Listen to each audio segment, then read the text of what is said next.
How's it going, everyone? Welcome back. So our beloved Buckeyes lose the second game of the season to the Oregon Ducks. And I'm here today to tell you guys it is not the end of the world.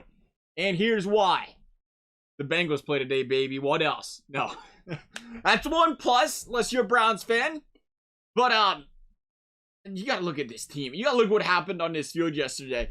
First of all, this defense, it's getting torn to pieces. Let's be completely honest. It is struggling to stop any and everybody. It is deteriorated slowly since Urban Meyer left this team. If there's one thing you'd say Ryan Day can improve on, maybe it's some defensive players. But we still do have some highly touted younger defensive linemen coming through, like the Jack Sawyers of the world, for this Ohio State Buckeyes team. And maybe that is the real cycle we're starting to see here, is the Urban Meyer to Ryan Day cycle, where maybe when Ryan Day first came to Ohio State, he wasn't getting as many of those recruits or landing those top guys, or landing his, he was still gaining that expertise, if you will, or credibility.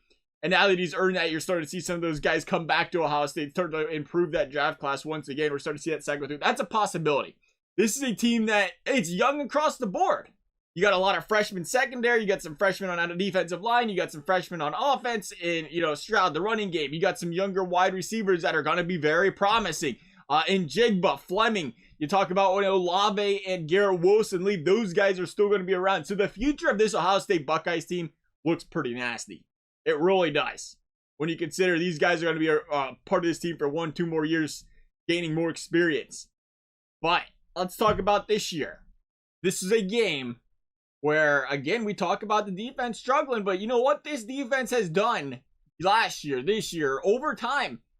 They might give up all these yards. They might give up some big plays. They might give up some points. But when time comes, crunch time comes to make them big stops, they did it.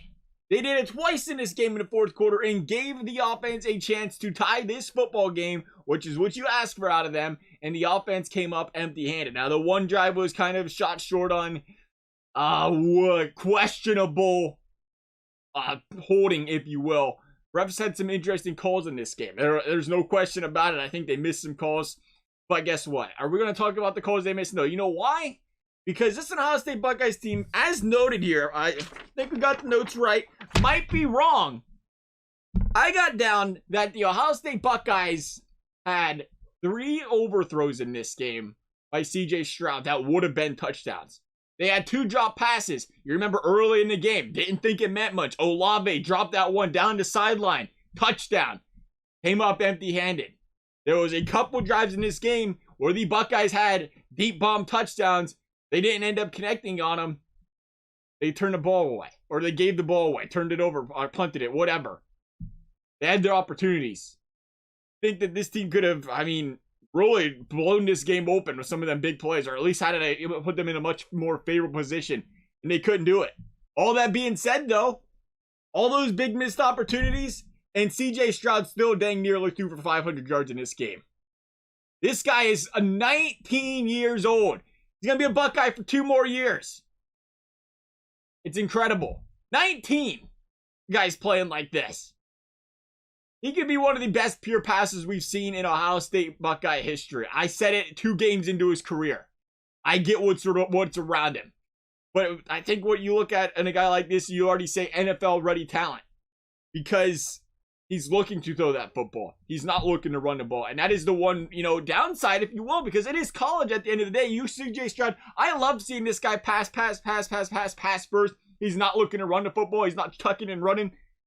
But in college, we've seen it in this game. 3rd and long, 2nd and long. There was some open gaps where if he just tucked that football and ran, could have got 8, 9, 10 yards. That was a fourth quarter play there.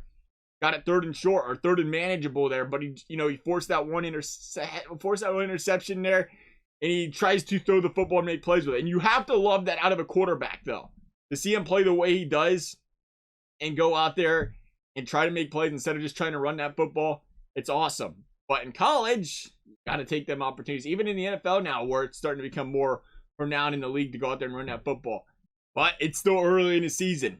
I'm personally still excited to see what this Buckeyes team can do the rest of the year. I know it's not an SEC team, so when you lose one game, it's tough. But there's still a chance Ohio State can get into the college football playoff. Things need to play out there. And there's a chance this team starts to really turn things around. And it needs to start on the defensive side of this football, of course. And again, you just have to look and say this is a young core. You look at the future and say it's going to be bright. If this is a down year for the Buckeyes, next year is going to be pretty nasty. The year after that's going to be pretty good. You got to stay positive with this Ohio State Buckeyes team, I think. Thank you guys for watching. We'll see you next time.